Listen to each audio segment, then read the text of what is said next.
네, 안녕하세요. 이번 주차 일반화학 실험 강의는 올바른 기구의 사용이라는 챕터입니다. 네, 오늘 이번 실험의 목적은 여러 가지 기구의 사용법을 익히고 실험 방법에 따른 기구 선택에 배우는 것이 주된 목적입니다. 이번 시약으로는 물을 사용을 하게 되는데요. 이 물을 피펫, 눈금 실린더, 비커, 뷰렛을 활용하여 물의 부피를 측정하는 실험을 진행을 할 것입니다. 이 물의 부피를 어떻게 측정하냐 하면은 저희가 물의 밀도를 온도에 따른 밀도를 알고 있거든요.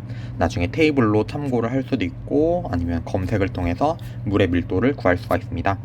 실제로 저희가 이번 실험에서는 이 질량을 측정을 하게 됩니다.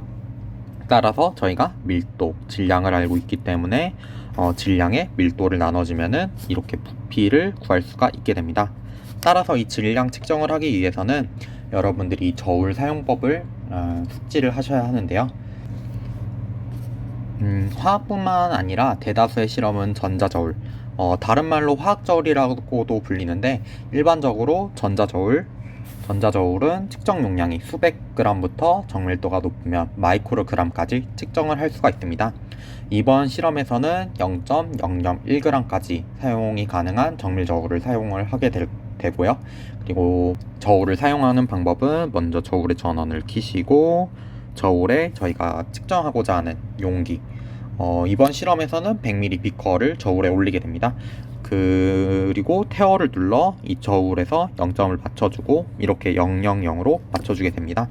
그리고 용기에 시료를 옮겨 물의 무게를 측정을 하게 됩니다. 이때 일반적으로 저희 실험은 물이지만 저희가 고체 시약 같은 것도 뜰 수가 있잖아요. 이 고체 시약을 뜰 때 만약에 저희가 1g이 필요한데 1.1g이 됐다 혹은 1.2g 뭐 이렇게 잉여시료가 발생을 할 때가 있잖아요. 그런 경우는 이 시약을 덜게 되는데 이 덜 때 시약통에 다시 옮겨 닫는 게 아니라 폐시약통에 버려 주어야 합니다. 왜냐하면은 이 시약이 공기와 접촉을 하면 상할 우려가 있고 이걸 다시 시약통에 넣게 되면은 시약 전체에 오염이 되거든요. 따라서 이 시약의 오염을 방지하기 위해 꼭 고체 폐시약통에 버려 주어야 합니다. 부피를 측정하기 위해 상황에 따라 다양한 실험 기구들이 사용이 되게 되는데요. 저희 실험에서는 처음에 말씀드린 것처럼 비커, 눈금 실린더, 뷰렛, 피펫을 사용하게 되지만 추가적으로 대표적인 부피 측정 도구로 부피 플라스크도 있습니다. 이 다양한 실험 기구에 대해 간단히 사용 용도에 대해 설명을 해드리겠습니다. 먼저 비커는 액체를 담거나 옮길 때 주로 사용이 되게 됩니다. 이 비커의 입구 부분을 보시면은 이렇게 둥근 부분에 약간 뾰족하게 뭔가를 따르기 쉽게 되어 있거든요. 따라서 이 부분으로 액체를 옮길 때 사용이 좀 편하게 됩니다. 이 눈금 실린더 같은 경우는 액체 부피를 어림으로 측정을 할 때 사용을 하게 되고요. 그리고 뷰렛과 피펫은 높은 정밀도를 가져 정밀한 부피를 측정할 때 사용이 됩니다. 이 두 개의 차이점으로는 뷰렛은 주로 적정을 할 때 사용을 하게 됩니다. 그리고 부피 플라스크는 특정 부피의 용액을 만들 때 사용을 하는데요. 주로 저희가 이제 나중에 실험을 하다 보면 특정 농도가 있잖아요. 만약에 1몰 농도라든지 아니면 5몰 농도라든지 그런 특정 농도를 만들 때 이 부피 플라스크를 이용하여 용액을 만들게 됩니다. 네, 그 다음은 불확 정도입니다. 실험 기구들은 각각 고유의 불확 정도를 가지고 있는데요. 이 테이블은 유리 기구에 대한 불확 정도입니다. 따라서 저희가 뷰렛, 피펫, 부피 플라스크를 사용하면은 다음과 같이 이렇게 불확 정도, 오차, 표준 오차라고도 부르는데 이런 표준 오차가 생기게 됩니다. 이 불확 정도의 대표적인 원인으로는 기기나 기구의 보정이 잘못되어 있을 때, 예를 들면 같은 회사에서 만든 온도계가 있다 하더라도 온도계 1과 온도계 2가 같은 용액의 온도를 측정하더라도 이 온도가 다를 수가 있어요. 그 경우는 이런 1번 같은 예시가 되고요. 그리고 기구를 미숙하게 조작할 때 혹은 실험의 한계, 예를 들면은 25ml 용량의 뷰렛 같은 경우는 눈금 오차라고 부르는데 눈금을 읽을 때 불확 정도가 0.2mm 정도가 나게 됩니다. 따라서 아무리 주의를 기울여도 눈금 간격을 저희가 5분의 1 이상 정확하게 구분하는 것이 어렵기 때문에 이렇게 불확 정도가 생기게 됩니다. 이 불확 정도의 공식은 이렇게 다음과 같습니다. 이 n의 경우는 실험 횟수인데요. 따라서 이 실험 횟수를 저희가 많이 할수록 이 오차가 작아지게 되죠. 따라서 저희가 이번 실험에서는 이렇게 3번씩 측정함으로 인해 이 표준 오차를 최대한 줄여주게 됩니다. 이 불확 정도를 줄이기 위해서는 다양한 방법들이 있는데요. 그중 대표적인 게 메니스커스 보정법입니다. 메니스커스 보정법이란 용액과 유리관 사이에 표면 장력이 발생이 되어서 관의 양옆으로 수면의 높이가 달라지게 됩니다. 예를 들면은 이 왼쪽 같은 경우는 대표적으로 물이 있는데, 물은 유리관과 수소 결합도 하고 유리관과 물이 극성이기 때문에 이렇게 양옆이 U자 형태로 올라가게 됩니다. 오른쪽과 같은 예로는 대표적으로 수은이 있습니다. 수은 같은 경우는 극성도도 매우 낮고 유리관과 수소 결합을 하지 않기 때문에 이렇게 볼록한 형태를 가지게 되고요. 이 메니스커스 보정을 이제 어떻게 하느냐 하면은 이렇게 눈금과 눈높이를 맞춰야 됩니다. 수평으로 맞춰야 되고요. 이때 이 오목하고 볼록한 부분을 읽으면 됩니다. 그러면은 이렇게 불확 정도를 낮출 수가 있게 되고요. 만약에 근데 이렇게 수평을 맞추지 않고 위에서 내려보거나 아니면 아래에서 올려다 보면은 앞서 말씀드린 것처럼 불확 정도의 원인 중에서 기기를 미숙하게 조작할 때 해당되기 때문에 불확 정도가 생기게 됩니다.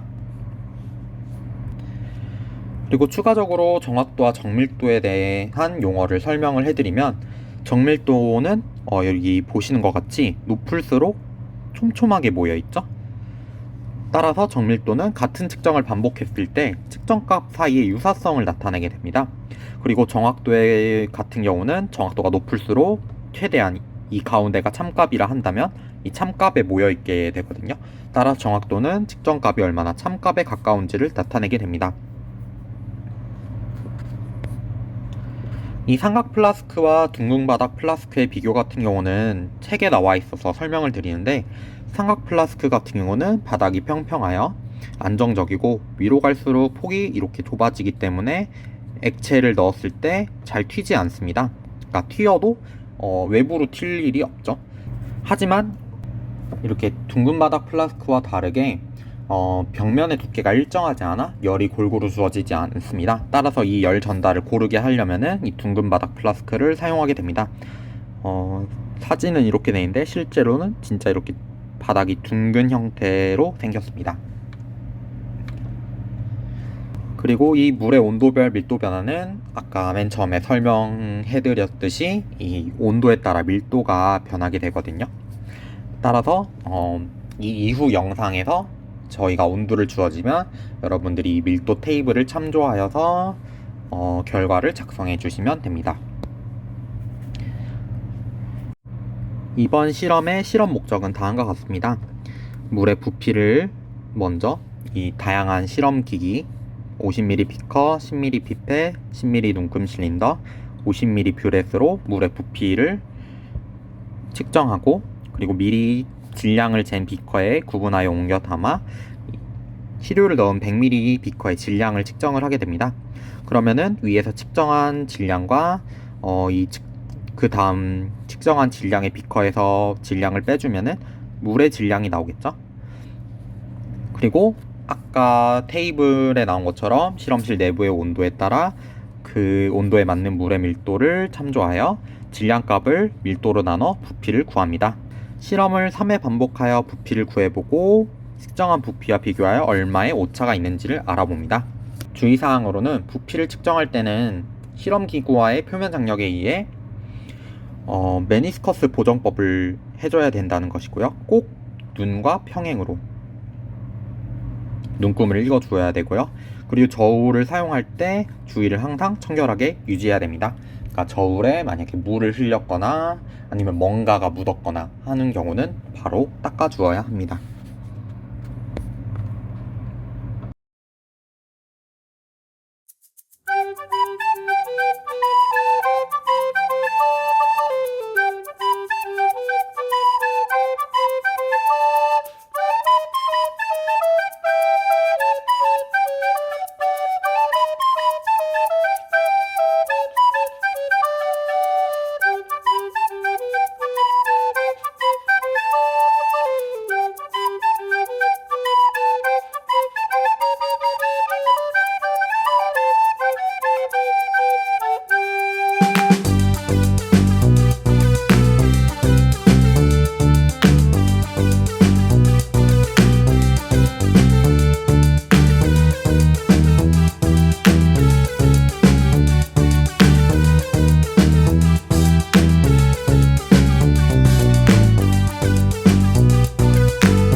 네, 실험에서 측정한 결과는 다음과 같아요. 비커의 경우 평균 17.666, 피펫은 9.929, 눈금 실린더는 9.737, 50ml 뷰렛은 평균 10.019. 따라서 물이 여러분들이 실험실 온도에 따른 밀도를 구하고, 그리고 이 부피값 말씀드린 것처럼 질량에서 밀도를 나눠주면은 부피가 나오죠. 이 부피를 여러분들이 채워서 넣어주시면 됩니다. 네, 그 다음은 오차율을 구해주시면 됩니다. 이론값은 저희가 10ml의 부피를 측정했기 때문에 이론값은 10ml고, 실험값은 여러분들이 앞서 구해주셨던 이 계산한 부피의 값을 넣어주시면 됩니다. 그러면은 여러분들이 이 오차율을 계산해서 채워주시면 되고, 네, 마지막으로 토의에서는 실험기구의 목적과 결과값에 대해 오차율과 연관지어 생각해 보는 거고, 두 번째로는 첫 주차기 때문에 여러분들이 이 실험을 하면서 실제로 한 건 아니지만 궁금한 점을 생각해서 써주시면 됩니다.